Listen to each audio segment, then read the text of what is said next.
Right, hello ladies and gentlemen, boys and girls. Welcome back to Kenny's Asylum for Crazed Collectors. Right, it's been a while. This room I'm sitting in was, a few weeks ago, was full from floor to halfway up. Several piles of hardback comic books, games, what have you. Basically, the wife said, get this sorted out. So I've been very busy relocating. Now, it might not seem like a big job, but when you've got no room to relocate, then it becomes a bit problematical. Anyway, so that's my excuse for not being around making videos, but here we are. Okay, today I'm going to give you, it'll only be a shortish video.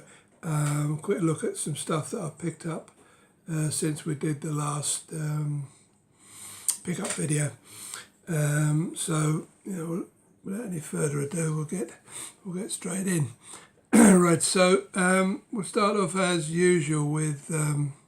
Oh, by the way, before I get any comments about is it cold outside, A, yes it is, and B, this is my favourite hat, so deal with it, alright? Okay, now we'll get straight into it. We'll start off with Steelbooks, as I normally do. On the game front, not so many, but there's a couple of nice ones there. Okay, that was the first one we picked up. That's the new, well, not new, Resident Evil game. You can use it on the VR headset, as you can see there at the top. It's one I've been meaning to pick up for a while, but finally got around to it because it went under the 20 quid mark, which I consider okay. I've not actually played it, to be honest, but there it is. And then secondly, we picked up this one with the game in it. I think that was about 15 quid. That was, as you can see there, that's an Argos exclusive, and it's the silver edition. There is another one. It's exactly the same. It's called a gold edition. That was exclusive to somewhere else. I can't remember who offhand, but basically it's just the normal game, albeit in a steel pack. I think it's steel pack, this one. And it's just got some DLC, and this is the silver, and the gold one's got some slightly different DLC. So, but basically they're the same in terms of the Steelbook. So I'll probably just settle for the one. I'll just dig it out of the folder and show you the steel pack, because it's very nice actually. And that's the front. That's the reverse. Turn it towards the window so you can see it better. The lighting's not very good today. I apologise, and the lighting in this room is not great even when I've got the lights on. So if it's a bit dark, I apologise. Yeah. So basically, all you get in there is the DLC, and that is it. That is exactly the same as the vanilla game, the disc. And then if you open that out, it's quite a nifty design, quite like that.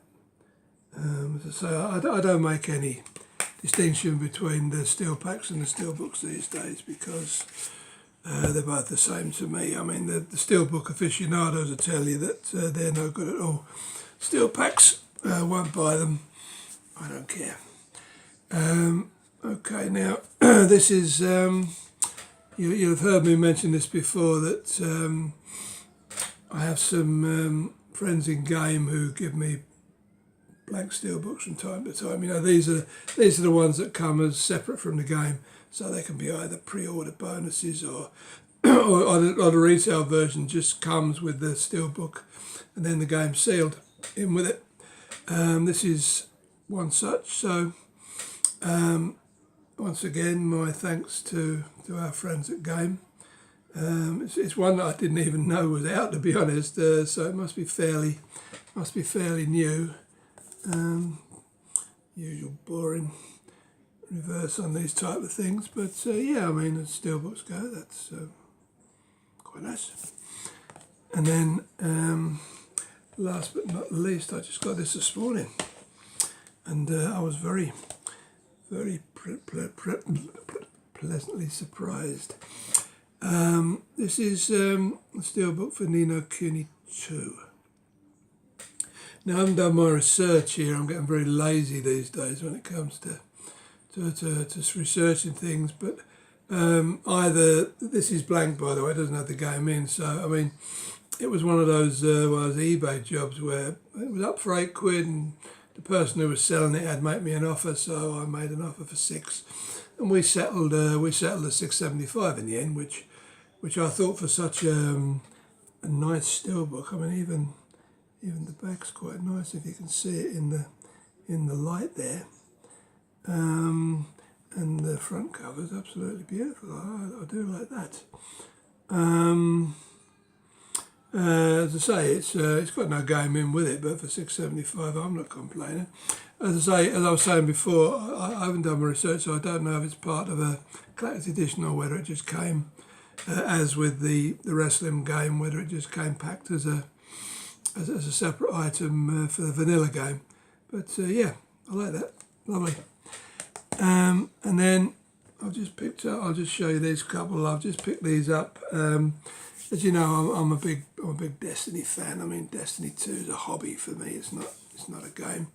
But I had an urge to play some racing games, because racing games were always my passion before I got into Destiny. And I picked up a couple. I actually got the reason I picked that up is because I got the demo for it from PSN, and it didn't seem bad. And I mean, Kex was selling that for £8 second hand. I mean, it's in pretty good nick. So I thought for £8 I'll give it a bash. I've had a little go at it, and it's not bad at all. And then this one was brand new from Game. It's got the DLC in, Day 1 edition, you can see there. And that was just a tenner. So I thought, well, you can't go wrong, really. Brand new game with the DLC attached for a tenner. So I picked that one up as well, but I haven't actually tried that one yet. But I will do. And then I've been looking to buy this one for weeks and weeks. I've been looking for the price to come down. Finally, it came down to £15. I mean, originally it was about 30, I think, when it came out, somewhere around there. So I picked that up. That's the Raiden 5 Director's Cut. I'm a big fan of the Raiden series because I like these type of spacey, arcadey type shooters. I've been into them since way back in the 80s, 1980s, and I've actually got the Japanese Xbox One version of this, but this is the director's cut of it, so it's got a few extras in. It's got some DLC in there, so yeah, for £15 I thought we'll give that a try and get back to playing a few of the old styly arcade games. Now on the film front, got a couple to report. This is, you've seen this in one of my previous videos. This is a set of 4 of the Resident Evil films, and they're the Project Pop Art series. Now, you probably heard me mention before, I'm a big fan of this series because the covers are normally very stylish, such is the case with these. I mean, I've been waiting for these to come down in price since forever. I bought the other one a while back because it was the only Resident Evil Steelbook I didn't have. But although I've already got these in Steelbook, in a different form of Steelbook, I just love these covers so much, and the fact that they're Project Pop Arts, I decided to pick them all up. They were 2 for £15. And originally I think they were 15, 16 quid each. So, it was a good deal for me. And the odd one I bought was only about 9 quid. So the 3 of them, worked out about £8 each, which I'm not complaining about since they're the half price. And that's the Resident Evil Apocalypse 1. And then my favourite of the bunch, that's the Afterlife one. As I say, it's a set of 4. For some reason, they've never never bought the first film out as a Steelbook, so I don't know if it was a different distributors or whatever. But the first film has never actually had a Steelbook at all, which I find rather odd. It's a pity because I quite like the Resident Evil films. It's a bit of fluff really, but they're entertaining enough. And then I got this just a couple of days ago. That's the new Star Trek Discovery series that was on TV recently. I really enjoyed this. I know it wasn't everybody's cup of tea, as I recall, but yeah, it's a new take. It comes. It's set before the original Star Trek series. You know, the 1960s one. It's set before that, but it's got some interesting stuff in it. Some interesting characters, and I enjoyed the series immensely. So yeah, I had to buy that one. So I'll be rewatching that in high def. So that was it for the films and the games. Right, we'll move on to the comic front. I'll just show you these before we go into the hardbacks. This is a new series from DC, Heroes in Crisis. There's 2 issues out, I think. The 3rd issue is due out on Wednesday, which I'll be picking up at the end of the week. I've already read the 1st issue. I haven't read the 2nd one yet. But basically, it starts off with the murder of a lot of young superheroes, like Kid Flash, people like this. And it's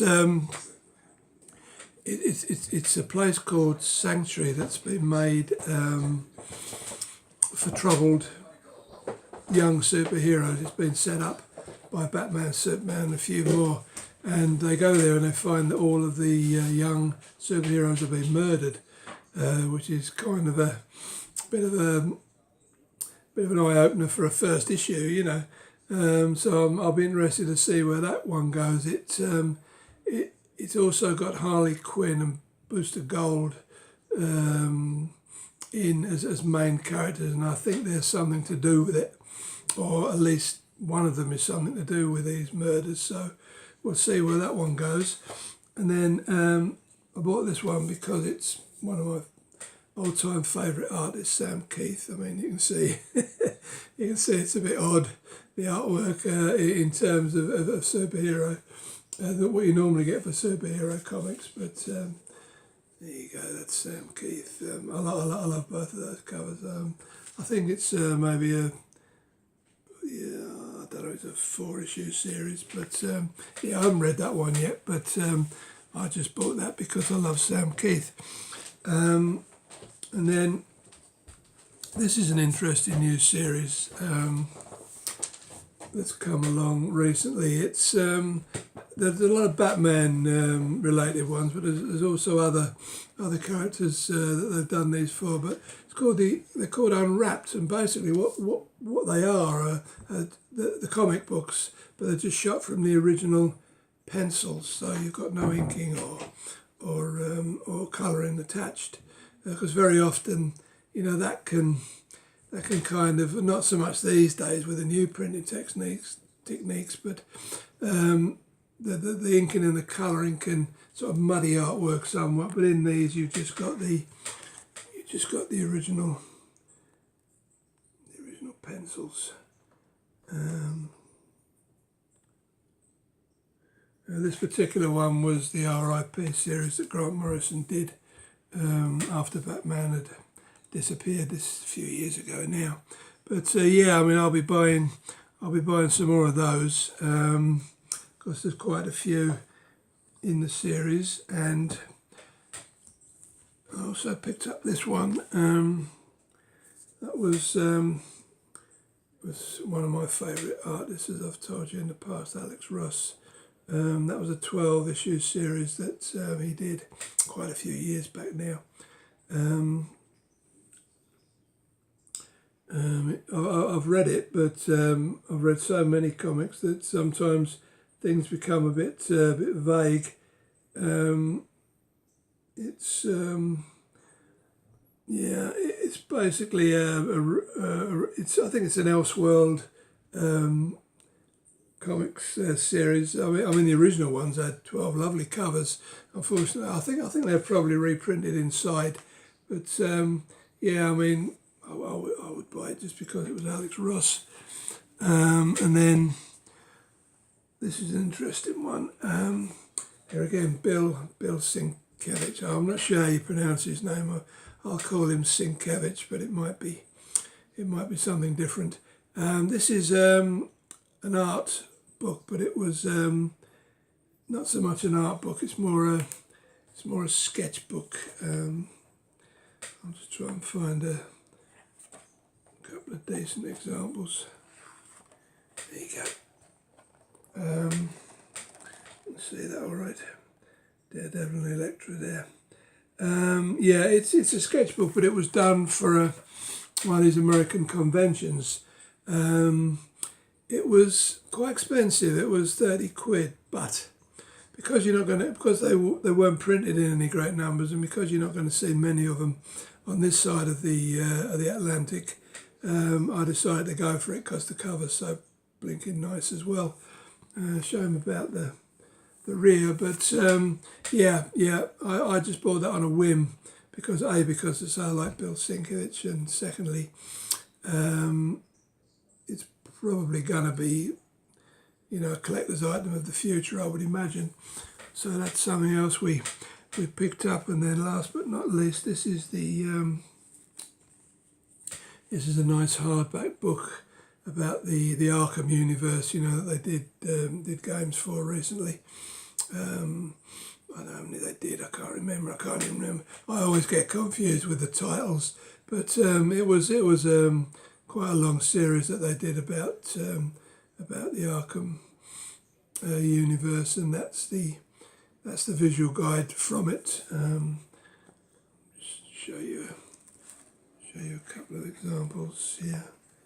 We can find something. Yeah, that's a nice one. So yeah, so there's some of the artwork from it. It's mostly like that all the way through. So yeah, I mean, I bought that from a charity shop. It was only about 3 quid or something. Original price. No, it was 6 quid, but the original price was 18. So it's only a third of the RRP. Is a strange little number that I picked up from Amazon. The guide to shoot 'em ups. As I said earlier when I showed you the Raiden 5 Director's Cut game, I've always been a big fan of these type of games like R-Type, Raiden, those type of games, and basically scrolling shooters, space shooters. This is a book that kind of showcases the best of those. It's not great printing inside, but it just has some screenshots from some of the more common games, and there's a lot of text in there as well. For somebody who's really into this type of stuff, it's maybe more interesting than your casual observer. But yeah, that was that.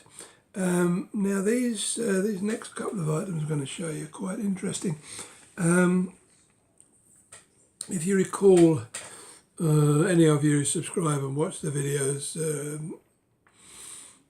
religiously will have seen the one I did on the shadow pulps, when I showed my collection of replica pulps. And I said, unfortunately, I can't show you an example of an original pulp because I don't have any anymore. Well, just recently I managed to buy some 3 actually original pulp magazines, so I can at least show you what they look like. Unfortunately, they're not in the greatest condition, but I didn't pay an arm and a leg for them. Planet Storage. Now, this is one of probably the most famous of the science fiction pulps. This particular one is from the early 50s, so you know it's getting on for 70 years old.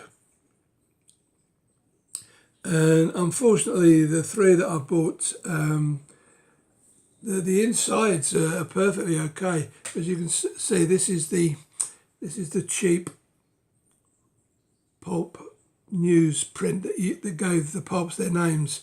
You can see that quite clearly there. Unfortunately, the covers on these three that I bought, I think they've been exposed to the sun at some stage, because this one not so much, but the other two are a little bit brittle. But when you're dealing with magazines this old, it's very hard to pick them up at a reasonable price. So I was just happy to get them, you know. As you can see on the back of there, this darkened area, it shows that they've probably been exposed to sunlight at some point, and they do tend to become a bit brittle. But yeah, these are the covers that used to overhang. It was more prevalent in the 1930s pulps than say these are early 50s. But these covers used to overhang the actual inside pages, so you got this effect of it sort of wrapping round the paper. So yeah, so that was that one. And I picked up another couple while I was at it. That one's a little bit later. I think that was about 1954. That one. And I keep them in there, so you can see the wrap over effect better on this one. You know, you can see although it's kind of, because it's got in the bag, it's kind of pushed outwards, but that used to wrap inwards and give you a weird effect on these things. But these were generally highly regarded because of their covers. You know, they were sort of lurid, and women in scanty costumes in situations with monsters, you know, being rescued by the heroes. Yeah, as I say, it's quite a famous run of pulp magazines. Wish I'd get some more at the price. But yeah, that was those. So I was quite pleased with those. Now, last but not least, some of you will be familiar with these, although I haven't picked up the two first ones that came out yet. But this is the Commodore 64 Mini. Now, there exists a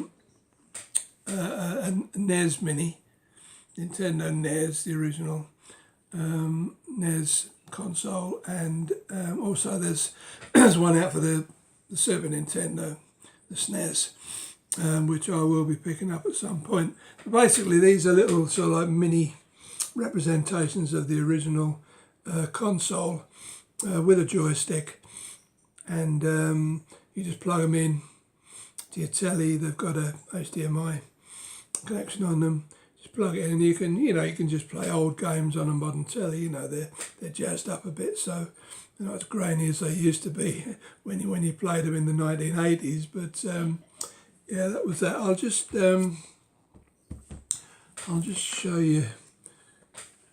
I'll show you the actual console itself, because these are quite. They have that. Oh, how cute factor about them. They come in a nice inside box as well with the Commodore 64 logo on. That's assuming I can get into it. Yeah, here we are. So there you have it. That's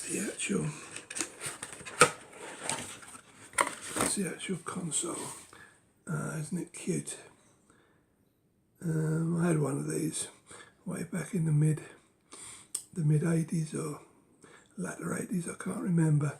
Unfortunately, the keyboard doesn't move. It's all one solid unit. But yeah, as I say, you've got a HDMI port on the back there, so you just plug it straight in your telly. Strangely enough, it doesn't come with a power supply. you have to sort that out for yourself. But they're cheap enough to buy on Amazon, I think. You need a 5-volt stroke 1 amp power supply that has to have a USB socket attached, and I picked one up on Amazon for about $3.50, something like that. So I'm just waiting for that to come, and then I'm good to go. I mean, most people will have I wonder if you've got a mobile phone, or you've had a mobile phone and you've kept the plugs. Most of them have that sort of power supply with them, but unfortunately all the ones we've got in this house, none of them is 1 amp. So I don't want to blow it up before I use it. Right, and last but not least, I decided to pick that up. That's the Gran Turismo Sport Collector's Edition, as you can see there. Now, those of you who've watched a few of my videos about collector's editions will know that I've sworn off buying these collector's editions because of the price. I mean, I can't remember how much this one was when it first came out. I mean, I've got the Steelbook for it. Unfortunately, the Steelbook in this is the same. But it was only 40 quid. And I think it was at least 140, 150 when it was released. And this is in near mint condition. So I'll just briefly show you what's in there. It's just got a little magnetic hook on it. So what you get is this very large, weighty Apex book, which is it's a strategy guide come up book, I suppose, the best way to describe it. It's very weighty. You know, something like that would probably cost you about 20 quid on its own. And then you have this replica of the Mercedes. I forget which model it is. But anyway, AMG, I think it is, or something like that. Anyway, it's one of the Mercedes series of cars, and then of course you get your Steelbook, which I already have. My one's got a plastic sleeve to it. Actually, it was funny because the way it was positioned in Kex with the light playing on it, spotlights, this looks all gold, and I thought, oh, that's a different Steelbook to the one I've got. But when I got it, when they brought it to me and I had a good look at it, I saw it was the same Steelbook, which was a bit disappointing. But as I say, for 40 quid, I'm a big fan of racing games, so I thought, right, yes, we'll have that. It's well worth 40 quid in my opinion. But as I say, these things tend to be expensive these days, and I certainly wouldn't have wanted to pay the original RRP of that, which was, to say, 140 or maybe a bit more. Right, guys, so that's the pickups for the last couple of months. Hope you've enjoyed seeing those. I'll be back a bit quicker next time, probably with another one of my top 10 of everythings. Hopefully, I've had a few requests to do a top 10 on video games, so I'll give you my idea of what my favourite top 10 video games are. So until then, thanks for watching, and I'll see you then. Bye bye now.